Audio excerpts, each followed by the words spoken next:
Hello guys, welcome to a video series on React coding interview questions with answers and its explanation. Another common interview question you might be getting in a coding interview is create an array, fetch its data and display that data on web page. In this video we'll learn to create an array and fetch that arrays each element and display on web page. For that one, let me open the code editor first.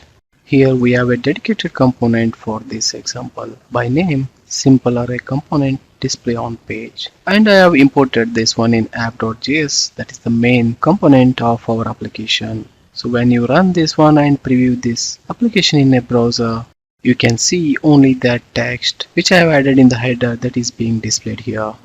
First thing in our component which we need to do is we need to import useState and useEffect hooks. For that one, add useState and useEffect hook at the top in the import section. This useState hook is essential for managing the state in this component, and useEffect hook which will help us handling the side effects in this functional component. Once we are done with importing these two hooks, the next step is we need to create an array inside this functional component. For that one, you can add the code constant myArray, set array is equals to useState. Here this piece of code will help us to initialize this myArray, and we have set this myArray's initial value to the blank by using the useState hook which we have imported at the top. And the second element which we have defined within this constant is setMyArray. This is a function which helps us to update the myArray whenever there is an update is required.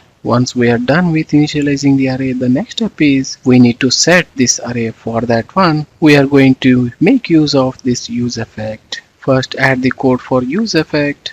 This is a useEffect functional block which have two parameters. First one is the function and second one is the empty array. As we have added this empty array as a second element, this useEffect or the logic or the code whichever we have written within this useEffect will run only once when the component is rendered. So for that reason we have added this empty array as a second parameter. Once we are done with adding the basic block of useEffect, the next step is we need to create one simple array. For that one, you can use the code constant new array is equals to the numbers which you want to add it here. As you can see here, this is single dimensional array. Within this dimensional array, we have added 5 numbers here, and we have assigned that array to new array constant. Next step is we'll call the function setMyArray which we have defined it earlier, and we are going to use new array as an argument to this function, so that the array which we have defined here, that is nothing but the array which contains the number, that will be fed to our array which we have defined initially in the functional component, that is to the myArray, that is to myArray. Once this logic part is done, the final step is we need to update the JSX code which we have written in the return statement. Here first we have added one header for this example. After this one, let me add one unordered list within which we are going to display the numbers of this array by using the list item. So once we are done with adding these two tags, we are going to write the logic within these tags. As we have numbers within an array here, we need to iterate through this array, then fetch each number and display that number on the page. For iterating through this array, we have a map function in JavaScript. By using that function, we can iterate through each number of this array. To write the logic within this JSX code, we need to use open and close curly braces. Within this open and close curly braces, we can make use of map function from JavaScript. To use this map function, first we need to write array name, then add map function. This map function is an arrow function which takes two arguments. The first one is the current element and the second parameter is index of this array. Within this arrow function, we are going to display numbers of this array. For that one, we can make use of list item tag of HTML. For that one, add list.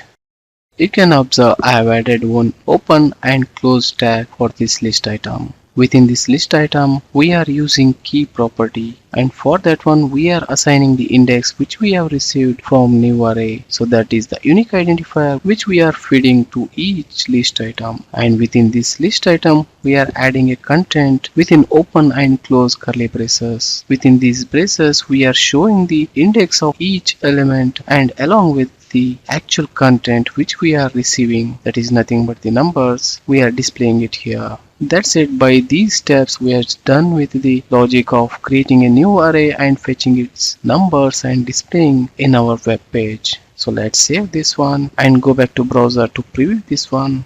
Now you can observe the title which we have added, that is being displayed at the top, and as we have 5 numbers in our array, you can observe the position of each array is being displayed here and along with the actual number which is in that particular index position. Similarly, other numbers are also displayed here when we iterate through each item of that array. So that's it guys, this is one of the most common interview question in coding or practical round, you may get it. If you need answer or explanation for any interview question, please mention in the video comments. Thanks guys for watching this video. If you like this, please click on like button, share it with others and subscribe to my channel.